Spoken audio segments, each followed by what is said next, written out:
நகைகள் மீது 1% கலால் வரி விதிக்கப்பட்டதை கண்டித்து நகைக்கடை உரிமையாளர்கள் நடத்திய கடையெடுப்பு போராட்டம் தற்காலிகமாக வாபஸ் பெறப்பட்டுள்ளது. சமீபத்தில் வெளியான மத்திய பட்ஜெட்டில் நகைகள் மீது 1% கலால் வரி விதிக்கப்படும் என அறிவிப்பு வெளியானது. இதனை கண்டித்து தமிழகம் முழுவதும் உள்ள நகைக்கடை உரிமையாளர்கள் கடந்த 4 நாட்களாக கடையெடுப்பு போராட்டத்தில் ஈடுபட்டனர்.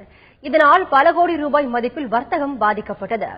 தங்கள் போராட்டம் தற்காலிகமாக வாபஸ் பெறப்பட்டுள்ளதாக சென்னை தங்க வைர நகை வியாபாரிகள் சங்க தலைவர் ஜெயந்திலால் ஜலானி தெரிவித்துள்ளார். மேலும் நாளை மும்பையில் நடைபெறவுள்ள கூட்டத்தில் அடுத்த கட்ட நடவடிக்கை குறித்து முடிவெடுக்கப்படும் என்று கூறிய அவர், இன்று முதல் தமிழகத்தில் உள்ள நகைக்கடைகள் திறக்கப்படும் என்றும் கூறினார்.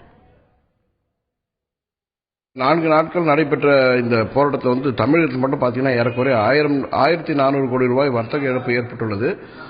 இது மத்திய அரசுக்கு ஏறக்குறைய 150 முதல் 180 கோடி ரூபாய் வருவாய் இழப்பு, அதாவது இறக்குமதியின் மூலமாக கிடைக்கக்கூடிய வருவாய் இழப்பு மத்திய அரசுக்கு நிச்சயமாக ஏற்பட்டுள்ளது.